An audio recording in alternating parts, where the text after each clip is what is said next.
वैशाली क्या कहेंगे यूसीसी को लेकर? यूसीसी क्या अब समय की मांग है? क्या पूरे देश में इसको लागू कर देना चाहिए सरकार को? देखिए, ऑनरेबल सुप्रीम कोर्ट ने कई सारे अपने जजमेंट में कहा है कि uniform civil code is the need of the hour, और कहीं ना कहीं साहबानों के केस से लेकर सारा बानों के केस तक हमेशा सुप्रीम कोर्ट कहता आया है कि महिलाओं की सुरक्षा के लिए, प्रॉपर्टी राइट के लिए और तमाम ऐसी चीज़ें जो हिंदू मैरिज एक्ट और मुस्लिम मैरिज एक्ट और तमाम मैरिज एक्ट में डिवोर्स के कारण बन रहे हैं, उन सभी को एक कोडिफाइड लॉ के बीच में लाना चाहिए। और यही कारण है कि कई सारी स्टेट में लाया गया है। मैं मांग करना चाहता हूं यहाँ पे केंद्र सरकार से कि हर राज्य एक एक लॉ लेकर आए। उससे अच्छा है कि एक कोडिफाइड लॉ पूरे देश के लिए केंद्र सरकार लेकर आए, जिससे सभी को आसानी हो। जैसे कि उत्तराखंड ने लाया, असम ने लाया, और भी स्टेट लाने की कोशिश कर रहे हैं। और उसके हाई कोर्ट में अगर ये चीज़ चैलेंज होगी तो फिर एक एक हाई कोर्ट में क्या ऑब्जर्वेशन कोर्ट का आएगा, क्या जजमेंट आएगा, वो अलग अलग बातें होंगी। अगर सेंटर कोई लॉ बनाती है तो डायरेक्ट सुप्रीम कोर्ट में आएगा, उसे क्लैरिफिकेशन मिलेगा और बाद में वो सभी लोगों के लिए एक जैसा हो जाएगा।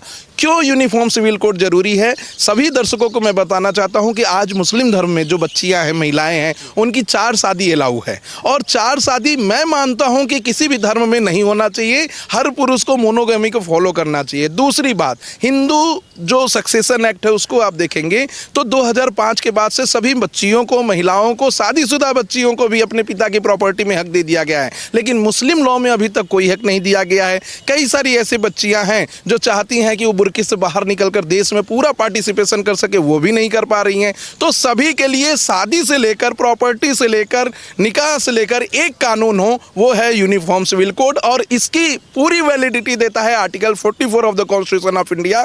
जब संविधान सभा में आर्टिकल 44 के बारे में बात चल रही थी, उस समय बाबा भीमराव अंबेडकर का कहना था कि समान संहिता लाने की जरूरत पूरे देश को है। लेकिन अभी हम नहीं ला सकते क्योंकि हमारा अभी तुरंत कॉलोनियल स्टेज से हम लोग निकले हैं। तो इसी को लेकर आगे चलकर उसमें 44 जोड़ा गया। डीपीएसपी के तहत इसमें सभी राज्यों को दिशा निर्देश दिए जाते हैं कि वो अपने राज्य के नागरिकों के लिए ये कानून लाए। लेकिन अब समय आ चुका है जब केंद्र को लाना चाहिए, और सुप्रीम कोर्ट इसको बार बार कहता है। अभी ऑनरेबल चीफ जस्टिस सूर्यकांत साहब ने भी कहा था कि अब यूनिफॉर्म सिविल कोड ला देना चाहिए। और शरीयत का एक मामला सुन रहे थे जिसमें कि महिलाओं को हक नहीं दिया जा रहा था प्रॉपर्टी में, उनके पिता के हिस्से में। तो आज जब हम 21st सेंचुरी में है, 2026 में है, उस समय तो हमें लगता है कि पुरुष और महिला इक्वल हैं और माता पिता के प्रॉपर्टी में उनका बराबर हक है। और मुझे ऐसा लगता है कि साहबानो और सायरा बानो जैसी कोई मुस्लिम महिला सामने निकल कर आएगी, वो 4 शादियों का भी विरोध करेगी। जल्द से जल्द उसके लिए पिटीशन ऑनरेबल सुप्रीम कोर्ट में फाइल होगा। लेकिन कुछ मौलाना हैं वो इस चीज़ को नहीं मान रहे, कह रहे हम इस चीज़ को नहीं मानेंगे, ये हमारे धर्म के खिलाफ है। देखिए, उन मौलानाओं के लिए मैं कहना चाहता हूं कि 52 मुस्लिम कंट्रीज़ हैं, उसमें से 18 मुस्लिम कंट्रीज़ ने अपने यहाँ बुर्का बंद कर दिया है। इन मौलानाओं की वजह से हमारे देश की मुस्लिम बच्चियां बुर्के से बाहर नहीं निकल पा रही हैं। हम देख रहे हैं कि पूरे विश्व में जहां लोग, महिलाएं आगे बढ़ने के लिए बात कर रही हैं, हमारे देश की महिलाएं इसलिए लड़ रही हैं, मुस्लिम महिलाएं, कि हम बुर्के में रहेंगे। आखिर बुर्के में रहने से कोई व्यक्ति पूरी तरीके से अपने देश में पार्टिसिपेट नहीं कर सकता, डेवलपमेंट में हाथ नहीं बढ़ा सकता। और जब तक इस देश की पूरी महिलाएं देश के साथ कंधे से कंधा मिलाकर, पुरुषों के साथ कंधे से कंधा मिलाकर नहीं खड़ी होंगी, तब तक ये देश डेवलप्ड कंट्री नहीं बन पाएगा, डेवलपिंग कंट्री ही रहेगा। तो मेरा मानना है कि आज देखिए, खामनेई के देश में, जहां पे पूरे देश में विद्रोह चल रहा है, वहां की महिलाओं ने बुर्के को उठाड़ कर फेंक दिया और खामनेई का विरोध किया।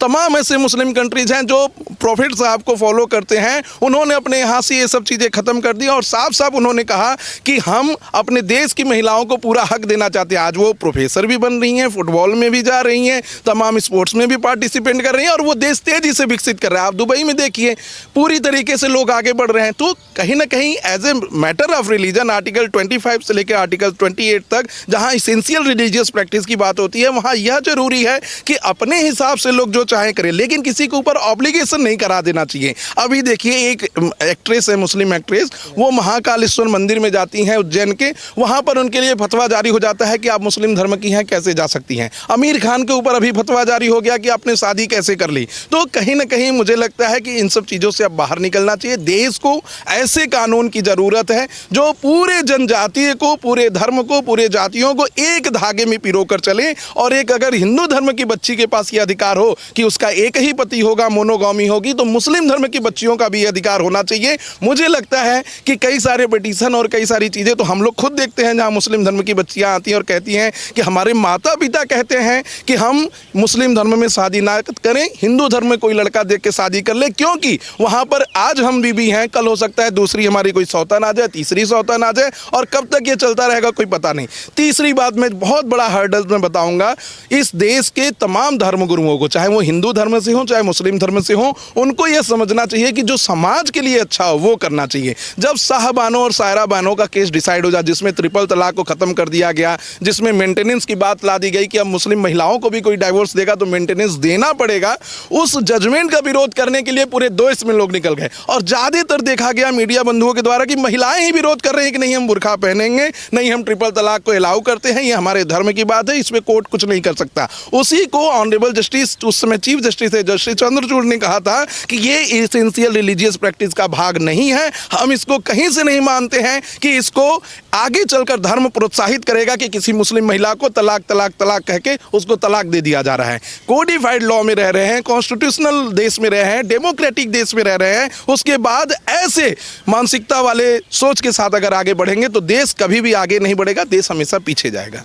अच्छा, अभी आपने देखा कि आमिर खान ने तीसरी शादी की है, तो अगर ये बिल, ये कानून यूसीसी अगर आता है तो इन सब पे रोक लगेगी, ऐसे जो केसेस हम देखते हैं? देखिए, आमिर खान हो चाहे कोई भी व्यक्ति हो, उनको बहुत ही अच्छे तरीके से कानून का इस तरीके से फ़ायदा मिलता है क्योंकि वो अपने पहले वाली पत्नी से डाइवोर्स ले रहे हैं। अगर एक साथ तीनों बीवी रखते हैं तब वो कहीं से भी शादी नहीं कर पाते, मैरिज उनका इनवैलिड होता और उन्हें जेल भी जाना पड़ता। क्योंकि अगर हिंदुओं से भी शादी करेंगे तो स्पेशल मैरिज एक्ट से करेंगे, और स्पेशल मैरिज एक्ट में एक ही शादी वैलिड है, मोनोगॉमी को माना गया है, पॉलीगैमी वहां पर कहीं से भी एक्सेप्टेबल नहीं है। लेकिन आमिर खान एक काम बहुत बड़ी चतुराई के साथ करते हैं, पहले अपनी वाइफ को डाइवोर्स देंगे, डाइवोर्स देके फिर नई वाइफ से शादी करेंगे। और मैं तो सोचता हूं कि कैसे आमिर खान है कि उनकी तीनों वाइफ जिनका डाइवोर्स हुआ है उनकी शादी नहीं हुई है, लेकिन आमिर खान नए पे नए शादी कर रहे हैं। तो मेरा एक युक्त आशंका है कि मुझे लगता है कि तीनों वाइफ उनके साथ ही रह रही हैं, उन्हीं के साथ भरण पोषण कर रही हैं, उनकी जैसे मुस्लिम धर्म में 4 शादी अलाउ है उसको मान्यता दे रही हैं, बस समाज को दिखाने के लिए अलग अलग हो जाते हैं, और ऐसे कुछ नहीं है। आप सोचिए कि आज हम लोग कम से कम इस साल 2026 में 100 से ज़्यादा ऐसे डाइवोर्स के केसेस हम लोगों ने किए हैं जिसमें पति पत्नी का डाइवोर्स हो रहा है तो एक दूसरे की तरफ मुड़ के नहीं देख रहे हैं। ये कैसा शादी चल रहा है कि पहली पत्नी दूसरी पत्नी आके वहीं पे थिरक रहे हैं, बच्चे आके थिरक रहे हैं, एक ही स्विमिंग पूल में लोग नहा रहे हैं और आगे बढ़ रहे हैं। तो मुझे लगता है कि इसमें कोई दाल में काला है, और आगे चलकर यह भी खुलासा होगा। और उनकी वाइफ जो किरण राव थी, उनको तो भारत में रहने में डर लग रहा था, उनको तो कह रही थी कि यहाँ पे मुझे डर लग रहा है, कैसे मैं भारत पे रहूंगी। तो फिर ऐसे इंसान के साथ वो मूवी बना रहे हैं जिसके साथ डाइवोर्स किया, उस पिक्चर में डायरेक्टर रह रही हैं। तो ये सब शंकाएं हैं। आगे चलकर इस सब के लिए भी कानून आना चाहिए कि कोई 60 साल का व्यक्ति जो अपने आप को कह रहा है कि हम सीनियर सिटीजन हैं, उसको शादी में जाने की क्या जरूरत है। अगर सीनियर सिटीजन हो गए हैं, बायोलॉजिकली आप हस्बैंड नहीं बन सकते हैं, तो फिर क्यों हस्बैंड बनने की कोशिश कर रहे हैं और जानबूझकर ऐसे लोगों को फंसाकर अपने चाल में इससे आगे बढ़ रहे हैं। हाँ, क्या कहेंगे सर, आप क्या कहेंगे? सरकार एक तरफ कहती कि हम समानता की बात करते हैं, सबको साथ लेके चलने, विपक्ष इस चीज़ को क्यों नहीं समझ रहा है? जब यूसीसी की बात हो रही है देश में लाने की, तो विपक्ष एक तरफ विरोध भी कर रहा है, कुछ मुस्लिम धर्मगुरु हैं वो इस चीज़ का विरोध कर रहे हैं, क्या कहेंगे इसको? जी देखिए, जब भी सरकार या ऑनरेबल सुप्रीम कोर्ट कभी भी कुछ कंस्ट्रक्टिव काम होता है तो सरकारें और विपक्ष के लोग जो है उसको करने नहीं देते। इससे पहले भी आपको पता होगा साहबानों का जिसका जिक्र विशाल जी भी कर रहे थे, मोहम्मद अली खान 1985 में 5 जज बेंच ने कहा था कि 125 मुस्लिम महिलाओं के जो है उसमें आफ्टर तलाक भी रहेगा उस पर। तब को जो राजीव गांधी सरकार थी वो मुस्लिम संगठनों के उसमें विरोध दबाव में आकर के उन्होंने कानून बदल दिया, मुस्लिम प्रोटेक्शन एक्ट 1986 ले आया। देखिए, सरला मुदगल से लेकर 1995 वर्सेस ऑफ इंडिया, उसके बाद आपका लिली थॉमस का जजमेंट, जॉन वॉलबॉटम का जजमेंट, ये सारे जजमेंट्स ये टाइम टू टाइम ये बताया गया है कि आप यूनिफॉर्म सिविल कोड को लागू करें। ये लागू करना आर्टिकल 44 में क्यों ज़रूरी है? क्योंकि इससे अलग अलग धर्म के, क्रिश्चियन, मुस्लिम्स, हिंदू, उसके जो तलाक हैं, शादी, तलाक, प्रॉपर्टी के राइट्स, इनहेरिटेंस हो गया, फिर आपका कस्टडी का, विजिटेशन राइट, अडॉप्शन राइट, सारे एक जगह हो गए। अभी क्या है कि मुस्लिम लॉ में कुछ है, हिंदू लॉ में कुछ है, कहीं पे शेयर और क्रिश्चियन लॉ में अलग है, इंडियन डाइवोर्स एक्ट अलग है। तो जैसे क्रिश्चियन एक्ट में क्या है कि आप अगर शादी कहीं और कर लेते तो आपको बेटी का राइट खत्म हो जाता है, जॉन वॉलबॉटम के केस उसी पे। तो वो चीज़ें में इरेगुलरिटीज़ ना हो, वो एक लॉ बने, उसको लेकर के ये अनुच्छेद 44 में बताया गया है कि सरकारें, केंद्र सरकार हो चाहे राज्य सरकार हो, क्योंकि डेफिनेशन जो स्टेट का डेफिनेशन है आर्टिकल 12 में, वही डेफिनेशन आर्टिकल 36 में है DPSP में। तो वो ये है कि जब सरकार के पास संसाधन होगा तो सरकार अपनी शिक्षा अनुसार उस पर DPSP लागू करेगी, समान नागरिक संरक्षा संहिता UCC लागू करेगी। उसमें क्या है कि अब चूंकि अलग अलग सरकार हैं, अब राज्य सरकार भी उसमें, उत्तराखंड सबसे पहले गोवा ने लागू किया था 1961 में, उसके बाद उत्तराखंड, असम, अब MP में जाए। तो मैं मानता हूं कि बहुत अच्छा कदम है और सरकार के पास सब सफिशिएंट मीन्स हैं कि चीज़ों को लेकर के कानून बनाए। और जितने भी ऑनरेबल सुप्रीम कोर्ट हो, कंसर्न हाई कोर्ट हो, जितने भी पारिवारिक मामले हैं, सिविल नेचर के केस हैं, स्पेशली पर्सनल लॉज, जितने शादी विवाह, तलाक, एडॉप्शन, मेंटेनेंस, ये एक यूनिफॉर्मिटी होगी तो उसमें कोर्ट में दबाव भी कम पड़ेगा लिटिगेशन का और एक मैकेनिज्म बनेगा। तो मैं मानता हूँ कि ये चीज़ें बहुत वो है। अब सरकार को, जो विपक्ष को चाहिए कि सरकार का इसमें साथ दें, और जहां वोटिंग हो रही है, जहां डिबेट, आप एक कंस्ट्रक्टिव करिए, सवाल जवाब होने चाहिए, जरूरत पड़े तो ड्राफ्ट को जॉइंट पार्लियामेंट्री को JPC में भेजिए, वहां पे स्टैंडिंग कमेटी से रिकॉर्ड लीजिए, बड़े बड़े स्कॉलर का इसको आप जैसे राजीव धवन हो गए, उपेंद्र बख्शी हो गए, जितने भी एक्सपर्ट, फैजान मुस्तफ़ा हो गए, VK आहूजा हो गया इंडियन लॉ इंस्टीट्यूट के, इतने सब ठीक सामने ILI वहाँ के प्रोफेसर को S कुमार सर हो गए, उनकी एक टीम बनाइए, उनसे आप एकेडमिक, उनसे मशविरा लीजिए, लीगल एक्सपर्ट में गोपाल शंकर नारायणन सर हो गए, इन लोगों की एक टीम बना करके उनसे एक राय लीजिए, ड्राफ्ट बनाइए, और ड्राफ्ट बना के कहाँ कहाँ खामियां आ रही हैं, क्या क्या दिक्कत है। और उधर रही बात, अगर आप धर्म की बात करें तो 3-4 मुस्लिम धर्म से, 3-4 हिंदू धर्म से पंडित जी को या क्रिश्चियन शिव फादर को बुला करके उनसे एक राय मशविरा लेकर कर लीजिए, ताकि जो हमेशा से एक सोसाइटी के अंदर जो इश्यूज़ हैं पर्सनल फैमिली लॉ मैटर को लेकर, पर्सनल लॉ मैटर को, वो डिबेट हटेगा और सबको राइट्स मिलेंगे। क्योंकि कई जजमेंट्स ऐसे हैं, जैसे फॉर एग्जाम्पल मैं आपको चांद पटेल वर्सेस बिस्मिल्लाह बेगम 2006 का जजमेंट बताऊँ, जिसमें ये लिखा है कि 4 शादी वैलिड है, लेकिन 5वीं शादी हो गई तो वो इरेगुलर हो जाएगी, फिर महिला नहीं कर सकती शादी, फिर महिला के एडॉप्शन, वहाँ पे हिंदू मुस्लिम एक्ट में महिलाओं को एडॉप्शन का अधिकार ही नहीं है, वो फिर एडॉप्शन पाती है वहाँ से जज एक्ट के 90 धारा 56 में, जहाँ पे Shabnam Hashmi origin of India का जजमेंट है। तो सरकार में कई चीज़ें अभी कमी है, सुप्रीम कोर्ट अपने टाइम टू टाइम अपने जजमेंट से उसको ठीक करने की कोशिश, लेकिन अल्टीमेटली सुप्रीम कोर्ट का काम लॉ का इंटरप्रिटेशन करना, ना कि कानून बनाना। कानून बनाने का काम सरकार का है, तो वो चाहे राज्य सरकार हो चाहे केंद्र सरकार हो, इसमें विपक्ष हो चाहे विपक्ष हो, वो कंस्ट्रक्टिव वे में चीज़ों को लेके आए और उस पर लोगों से डिस्कशन कर ले। कई बार ऐसा होता है कि एक और है लॉ कमीशन ऑफ इंडिया, उनसे भी सुझाव ले सकते हैं, कुछ सिनेरियो बनवा सकते हैं। तो ये एक अच्छा स्टेप हो सकता है और मैं मानता हूँ कि स्वस्थ लोकतंत्र में यूनिफॉर्म सिविल कोड होना चाहिए, क्योंकि अगर आप धार्मिक आज़ादी को, चीज़ों को समन्वय नहीं करेंगे तो टकराहट टाइम टू टाइम बढ़ेंगे और उस टकराहट को घटाने के लिए अब सही वक्त आ गया है, जबकि आप जो हम 21वीं सदी में आ गए हैं, तो यूनिफॉर्म सिविल कोड को लागू कर देना चाहिए। मेरा मानना है कि मैं सरकार के साथ हूँ। इस पर जो कानूनी पेचीदगी हो सकती है, जो चीज़ें, उसके लिए हम लोग बैठ के उसको एड्रेस कर सकते हैं। ये मेरा आखिरी सवाल ये है कि UCC आने से और क्या चीज़ें कुछ बदलेंगी इस देश में? देखिए, UCC आने से पूरे समाज में एक क्रांति आएगी और सबसे ज़्यादा हक महिलाओं को दिया जाएगा। और जो अभी की सरकार है वो बार बार बात करती है कि हम महिलाओं की सुरक्षा को सुनिश्चित करेंगे, तो कहीं ना कहीं मुस्लिम धर्म में जो अभी 4 शादियां हो रही हैं और उनके जो बच्चे हो रहे हैं जिनका एडॉप्शन का कोई राइट नहीं बना है, उनको सिर्फ एक शादी अलाउ होगा और कोई भी बच्ची का राइट नहीं खत्म किया जाएगा। और मेंटेनेंस की भी जो बात है उसमें कहीं ना कहीं कोडिफाइड हो जाएगी और बच्चियों को जो डाइवोर्स भी लेगा तलाक के माध्यम से लेना पड़ेगा। कोई उसमें ये नहीं कि तलाक तलाक तलाक कह दिए तो तलाक हो गया। कोर्ट में जाकर अपने पिटीशन को रखना पड़ेगा, वहां से डाइवोर्स होगा, वहां से बच्चों की कस्टडी मिलेगी, वहां से एडॉप्शन मिलेगा, वहां से मेंटेनेंस मिलेगा। अपने से कोई कानून नहीं बना सकता। दूसरी चीज, 2005 में ऑनरेबल सुप्रीम कोर्ट ने एक डिसीजन दिया, उसमें ऑनरेबल सुप्रीम कोर्ट ने कहा कि महिलाओं के लिए जब आर्टिकल 14 में हम इक्वलिटी की बात करते हैं कि equal protection of law, equality before the law, उसमें सभी को एक समान माना गया है। तो प्रॉपर्टी राइट में पिता की प्रॉपर्टी या एंसेस्ट्रल प्रॉपर्टी पे सिर्फ पुरुष का हक क्यों हो, तो महिलाओं को भी अधिकार दिया गया। इवन जो महिलाएं, जो बच्चियां शादी करके अपने पति के यहाँ चली जाती हैं, उनको भी इनहेरिटेंस राइट दिया गया 2005 में। अब उसमें कोडिफाइड करके हिंदू धर्म में तो मान्यता मिल गई, लेकिन मुस्लिम धर्म में, क्रिश्चियन धर्म में और तमाम धर्मों में मान्यता नहीं दी गई। आज भी बच्चियों को वो अधिकार नहीं मिलता। आखिर बायोलॉजिकल फादर तो उनके वही हैं जो एक बच्चे के हैं, तो उनको प्रॉपर्टी राइट से क्यों दूर करना। तो मुझे लगता है कि ये सब नीड ऑफ द आवर है। कई सारे जजमेंट में ऑनरेबल सुप्रीम कोर्ट ने पहले ही कह दिया है सरकार से, ये सरकार की अभी हो सकता है कि नंबर कम हो लोकसभा में इसलिए नहीं बना पा रही हो, लेकिन जैसे ही होगा, हो सकता है कि 12-13 स्टेट जब यूनिफॉर्म सिविल कोड बना दें, उसके बाद केंद्र सरकार कहे कि अब सब स्टेट तो कर ही रहे हैं, तो अब हमको केंद्र सरकार को भी एक यूनिफॉर्म सिविल कोड बना देना चाहिए। तो हो सकता है कि इस वे में आगे चल रही है, लेकिन यूनिफॉर्म सिविल कोड बहुत ही जरूरी है। और ये ना तो मोदी जी की मंशा है, ना तो ऑनरेबल सुप्रीम कोर्ट की मंशा है, जिसकी वजह से पूरे देश में लॉ कोडिफाइड हुआ, कॉन्स्टिट्यूशनल बना। डॉक्टर भीमराव अंबेडकर, उनकी मंशा थी कॉन्स्टिट्यूशनल असेंबली डिबेट में ये बात बार बार उभर कर आई कि इसे डीपीएसपी में क्यों रखा जाए, और बार बार इसको उन्होंने डिफाइन किया कि यूनिफॉर्म सिविल कोड आगे चलकर सभी लोगों को एक्सेप्ट करना चाहिए। क्योंकि अगर सब लोग मानते हैं कि सब भारत के नागरिक हैं, अगर सभी लोग मानते हैं कि हम यूनियन ऑफ स्टेट हैं, अगर सभी लोग मानते हैं कि हम भारत के लोग, तो उनको एक कानून से बंध के रहना चाहिए। और उसी एक कानून से बंधने के लिए ये प्रोविजन आर्टिकल 44 का कॉन्स्टिट्यूशन में 1947 में ऐड किया गया था। मैं एनआरसी की भी बात करूंगा। अभी ओवैसी ने जो बयान दिया था कि अमित शाह जो भी करते हैं वो कच्चा काम नहीं करते हैं, अमित शाह एनआरसी लाने की तैयारी कर रहे हैं। तो एनआरसी को लेकर क्या कहेंगे? जैसे आपने देखा कि एनआरसी पिछली बार आया नहीं था और बहुत विरोध हमने देखने को मिला, जैसे सैन्य विभाग पूरा जाम कर दिया, सड़कें बहुत सारी।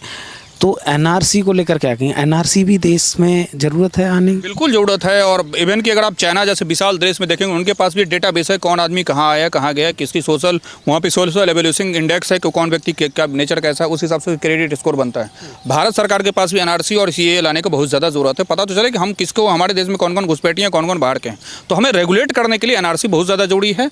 स्पेशली खास करके बंगाल के इलाका और जो नेपाल का बॉर्डर है, जो बहुत सेंसिटिव है, वो आपको बांग्लादेश वाला जो इलाका है, जहाँ जितने बॉर्डर स्टेट्स हैं वहाँ नॉर्थ ईस्ट में, वहाँ एनआरसी और हर जगह ही एनआरसी का होना चाहिए कि हम आइडेंटिफाई कर पाए कि कौन मेरे सिटीजन है, कौन बाहर के, किसको हम एनआरसी दे रहे हैं, किसको हम नहीं दे रहे हैं। अगर क्योंकि अभी अभी आप कोई भी आदमी देखिए, अभी जैसे बंगाल चुनाव का रिजल्ट आया होगा तो आप देखा होगा कि कई बहुत हजारों की संख्या में लोग बांग्लादेश की तरफ माइग्रेट कर, जो बांग्लादेश से अवैध थे, जिनके दम पे ममता बनर्जी जीती आ रही थी। तो और शुभेंदु अधिकारी में तमाम सारी चीज़, जब सत्ता परिवर्तन हुआ तो लोग भागने लगे। और उसमें बहुत सारे ऐसे हैं जो दिल्ली के अंदर भी घुस चुके हैं और कन्याकुमारी तक, पता नहीं साउथ तक चले गए। क्योंकि एक बार अगर आप बंगाल की ट्रेन में बैठे तो हावड़ा एक्सप्रेस पकड़ के आप कहीं भी जा सकते हैं। मीनिंग देर है कि पता हो कि हम क्या है, हमारी सुरक्षा क्या, क्राइम को तो क्राइम को कई बार आपने फिल्मों में, टेलीविजन में, रियल एस्टेट भी यही है कि लोग क्राइम करके बांग्लादेश तरफ भाग जाते हैं। तो आप कहाँ से पकड़ेंगे? जुरिडिक्शनल इशू हो जाता है, फिर बांग्लादेश सरकार से परमिशन लीजिए सारी चीज़। तो एनआरसी आना चाहिए। मैं एनआरसी का भी बहुत हूँ, और ये स्टेट का, स्पेशली केंद्र सरकार के गृह मंत्रालय का ये बहुत अहम एजेंडा है कि इस चीज़ को लेकर के कानून स्पेशली बने, और जो अवैध है उसको डिटेंशन सेंटर में डाले और फिर उस पर्टिकुलर देश को डिपोर्टेशन कर सकें। क्योंकि हर देश को ये बहुत बड़ा कॉन्स्टिट्यूशनल जिम्मेदारी है कि वो अपने देश की सीमा का ठीक से रख रखाव करे, और वो अपने जनता और पढ़ाई जनता जो एलियंस में जो दूसरे देश के हैं, वो चीज़ें उनको बाइफरकेट कर पाए। और अगर वो गलत तरीके से हैं, अब अगर या तो फिर ये हो कि आप यहाँ वीज़ा पासपोर्ट लेके आए तो समझ में आता है। अगर आप गलत घुसपैठिए आएंगे, डोंकी रूट से आए, तो उस पर कार्रवाई होनी चाहिए। मैं मानता हूँ इसको लेकर के सरकार और जो भी सोच रही है वो ठीक है। हाँ, बस ये हो कि विधि सम्मत हो, इसमें सब सारे विपक्ष से इसमें मशवरा लेकर के एनआरसी लाना चाहिए। एनआरसी अभी के हिसाब से जो हमारा पॉपुलेशन, हम खुद ही 1 करोड़, अभी तो 2011 के इलेक्शन अगर आप जनगणना देखिए कि 41 हैं, अभी हम अगर देखा जाए तो अभी जो सेंसस चल ही रहा है, और अभी बहुत सारी अभी तो प्रॉपर्टी सेंसस है, फिर मेन सेंसस होने हैं, तो हम 1.5 अरब से ऊपर निकल चुके हैं। तो मुझे लगता है एनआरसी और सीए लाने का बहुत ज़्यादा ज़रूरत है, और इस चीज़ को रेगुलेट करना, क्योंकि क्राइम, डिटेंशन ऑफ क्राइम, सारी चीज़ों को डिटेक्शन करने के लिए एनआरसी की मुझे ज़रूरत लगती है, और इसको लेकर सरकार कानून बनाए तो हम सब उनके साथ। देखिए, पिछले दिनों जब एसआईआर हुआ 8 से 10 राज्यों में, तो हम सभी लोगों ने देखा कि 10 करोड़ से ज़्यादा ऐसे लोग मिले जो कि भारत के नागरिक नहीं हैं, फिर भी आधार कार्ड और आइडेंटिटी कार्ड बना के रह रहे हैं। अब ऐसे अगर नागरिक पूरे देश में अगर जोड़ लिए जाए और 25 से 30 करोड़ नागरिक ऐसे निकलते हैं, तो वो 25 से 30 करोड़ लोग भारत के सिटीजन्स का रिजर्वेशन का राइट खा रहे हैं, उनके एजुकेशन का राइट खा रहे हैं, उनके right to fair vote and election का राइट खा रहे हैं। और कहीं ना कहीं इन सब की वजह से जो हम फंडामेंटल राइट की बात करते हैं अंडर आर्टिकल 21, वो सारे वायलेट हो रहे हैं। आप देखिए कि एक बच्चा जो पूरी मेहनत के साथ पढ़ाई करता है, जिसके पिताजी नौकरी कर सरकार को टैक्स देते हैं, और जब वो पढ़ाई करने के बाद नौकरी के लिए कम्पिटिट करता है, तो उसको पता चलता है कि 10 लोगों में से 3 लोग तो बांग्लादेश, पाकिस्तान, नेपाल के हैं, और वो 3 लोग हमारे देश में ना तो टैक्स पे कर रहे हैं, ना तो किसी तरीके से रह रहे हैं, वो कहीं ना कहीं आधार कार्ड बना के रह रहे हैं। जब हम डिस्ट्रीब्यूशन की बात करते हैं, कोई पब्लिक बेनिफिट देने की बात करते हैं, उसमें भी बाहर के लोग आपसे पूरी सुविधा ले रहे हैं, कोई टैक्स नहीं दे रहे हैं।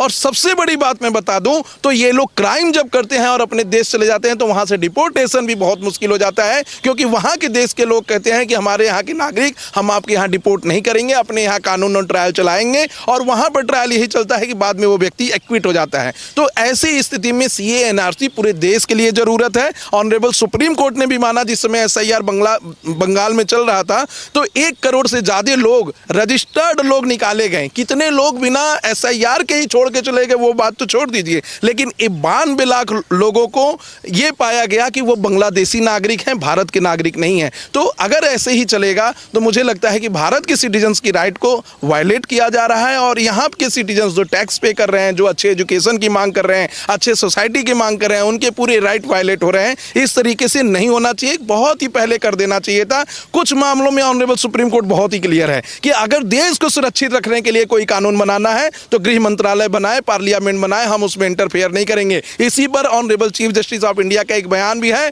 कि घुसपैठियों के लिए हम रेड कारपेट नहीं बिछा सकते हैं। ये हमारे देश के नागरिकों का देश है, यहाँ पर वो लोग टैक्स पे करते हैं और उनकी सुरक्षा मुहैया कराना हमारा पहला जिम्मेदारी है। तो कहीं ना कहीं मैं मानता हूं कि अगर ओवैसी साहब को ऐसा लगता है तो बहुत सही लगता है, और मैं चाहता भी हूं कि ऑनरेबल होम मिनिस्टर साहब ये जल्द से जल्द पूरे देश में कंक्लूड कराएं और ऐसे तमाम लोग जो भारतीय नागरिकों का हक हिस्सा खा रहे हैं उनको इस देश से बाहर किया जाए। हम देखिए वो देश हैं जो 1972 में जब बांग्लादेश अलग हुआ तो 1 करोड़ से ज़्यादा रिफ्यूजीज को अपने यहाँ एक्सेप्ट किए, लेकिन इलीगल माइग्रेंट्स को हम कभी भी उनको यहाँ का नागरिक नहीं होने देंगे और उन्हें कोई अधिकार भी नहीं देने वाले हैं। आप रिफ्यूजी के तौर पर आएंगे, लीगल कागज के साथ आएंगे, हमारे देश में स्वागत है, हमारे पास 2 रोटी रहेगी, हम बांट के खाएंगे। लेकिन आप ये कहिए कि आप इलीगल तौर पे हमारे देश में घुस आइए, क्राइम करिए, हमारे देश के नागरिकों का हिस्सा खाइए, तो हम आपको स्वीकार कभी नहीं करेंगे।